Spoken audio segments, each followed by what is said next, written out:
Part 1 introduction. नमस्कार, welcome to सीधी बात with Vikram podcast. आज का टॉपिक थोड़ा तीव्र है, थोड़ा इंटेंस है, लेकिन मैं गारंटी देता हूं अगर आप इस वीडियो को आखिर तक देखेंगे तो आप अपनी सोच को बदलकर एक नई दुनिया में प्रवेश करेंगे। आज हम बात करेंगे एक ऐसी बात पे जो सबके दिल में है पर हम सब उससे नजरअंदाज करते हैं। हाँ, मैं बात कर रहा हूं animal abuse and non vegetarian diet की। आपने अपने सोशल सर्कल्स में, हर फंक्शन में, हर पार्टी में, हर गैदरिंग में देखा है, सबकी एक ही आदत है, मांसाहार, शराब और स्वीट्स। लेकिन सोचो जरा, इस सब का क्या नतीजा हो सकता है? क्या हम अपनी इंसानियत, अपनी मानवता को बेच रहे हैं बस कुछ पलों के लिए? आज इस वीडियो में हम खुद से एक सवाल करेंगे, क्या हम अपने पाप को बेचकर खा रहे हैं? क्या हम खुद को नरक के लिए तैयार कर रहे हैं? जब हम बात करते हैं पाप और उसके अंजाम की, तो एक पुरानी कहानी याद आती है, रत्नाकर की कहानी, जो कभी एक डाकू था। उसने अपने पूरे जीवन में हर तरीके के पाप किए, अपने परिवार को पैसे देने के लिए, पर अपने पाप का बोझ किसी ने भी नहीं उठाया। और जब उसने अपनी फैमिली से पूछा कि क्या वह अपने पाप उसे बांट सकते हैं, तो उसकी पत्नी और बेटे ने उससे यह कह दिया, हम नहीं, तुम खुद अपने पाप का सामना करो।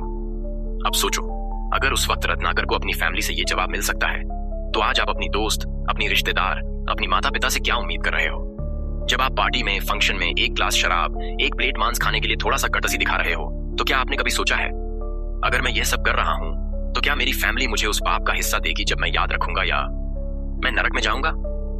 अगर सब कुछ जो गरुड़ पुराण में लिखा है सच है, तो क्या हमें यह नहीं सोचना चाहिए, कुंभपिकम नरक में, जहां उन लोगों को डाला जाता है जो जानवरों का अत्याचार करते हैं, उन्हें लाखों साल तक कैसे जलते हुए तवे पर रखा जाता है? क्या आपके लिए यह सब कुछ बस एक मजाक है? आप सोच रहे हो कि आपके साथ सब कुछ ठीक रहेगा? आप इतने बेपरवाह हो कि अपनी जिंदगी के कुछ पलों के लिए ऐसे गलत कर्म कर रहे हो। Part 2 the Garuda Purana and hell. और गरुड़ पुराण कहते हैं, जो लोग जानवरों को मारते हैं उन्हें कुंभपिकम नरक में कैसे जीवित जलती हुई तवे पर रखा जाता है। लाखों साल तक उन्हें कड़ी सजा मिलती है, जैसे उन्होंने जानवर को मारकर अपनी स्वाद के लिए जिंदगी को छीना हो। क्या आपने कभी सोचा है, अगर यह सब सच है, तो अगर आप खुद के लिए, अपने स्वाद के लिए जानवर को मार रहे हो, तो वह सजा आपको भी मिलेगी। और जब तुम अपनी फैमिली से, अपने दोस्त से यह पूछने जाओगे कि मुझे तुम्हारा पाप कहां जाने दो, मैं यह सब करके आया हूं, तो क्या तुम्हारे वह लोग तुम्हें उस नरक से बचाएंगे? क्या तुम्हें यह लगता है कि कोई तुम्हें नरक से निकालकर अपनी जिंदगी के कुछ एक्स्ट्रा सेकंड्स बचाने आएगा? अगर अपने ही घर वाले अपने पाप का एक भी टुकड़ा नहीं लेने चाहते, तो क्या तुम्हें यह लगता है कि कोई बाहर वाला, कोई अजनबी तुम्हें बचाएगा जब तुम नरक में हो? सब आप ही अपने पाप के लिए अकेला है। सोचो, ये सब खाना, ये सब पीना, बस एक मोमेंट की खुशी, क्या तुम अपने आप को उस कीमत पे बेच रहे हो? पार्ट 3 जरा सोचो, हाउ विल यू फील? और सोचो जरा, अगर मैं तुम्हें एक एक टुकड़ा काटकर अपने स्वाद के लिए खाता हूं, क्या तुम्हें यह पसंद आएगा? क्या तुम खुश रहोगे? क्या तुम्हें यह अच्छा लगेगा कि कोई तुम्हारा टुकड़ा काट कर खाए बस अपने स्वाद के लिए? जब आप जानवरों से यह सब करते हो, क्या आपको कभी यह सोचने का मौका मिलता है कि उस जानवर की क्या स्थिति होती होगी? अब सोचो, जब हम मांसाहार खाते हैं तो उस जानवर के शरीर को मारते हैं, उस जानवर को उस दर्द से गुजरने देते हैं बस हमारी स्वाद की तृष्णा के लिए। क्या यह इंसानियत है? क्या यह धर्म है?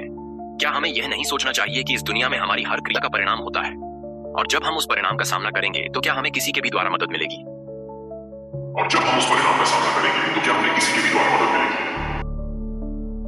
कंक्लूजन। तो आज मैं आपसे यही कहना चाहता हूं, क्या आपने कभी सोचा है कि हमारे आहार से हम कितनी जिंदगियां खत्म कर रहे हैं? क्या ये सिर्फ मांस और शराब की आदतें हैं, या ये हमारे कर्मों का एक बड़ा हिस्सा हैं जो हमारे भविष्य को प्रभावित करेंगे? आज से अगर आप सोचें कि आप एक सच्चे इंसान हैं, तो अपनी आदतों पर गौर करें। क्या आप सच में अपनी आत्मा की शांति के लिए सही रास्ते पर जा रहे हो, या बस दुनिया के सामने दिखावे के लिए? अगर हम भगवान से पूछें, तो क्या वह हमें मांसाहार और शराब की इजाजत देंगे? नहीं, भगवान तो हमें हमेशा सच्चे कर्म करने के लिए प्रेरित करते हैं। आपकी हर एक छोटी आदत, आपका हर एक छोटा कदम आपके भविष्य को निर्धारित करता है। सोचें, खुद को सुधारें और अपने पापों से दूर रहें। यही सीधी बात विद विक्रम पॉडकास्ट का असली मैसेज है। अगर आपको यह वीडियो पसंद आया हो तो इसे शेयर करें, सब्सक्राइब करें और अगले एपिसोड में मिलते हैं सीधी बात विद विक्रम पॉडकास्ट के साथ। तब तक के लिए ध्यान रखें, अपने कर्मों का हिसाब हम सभी को एक दिन चुकाना है।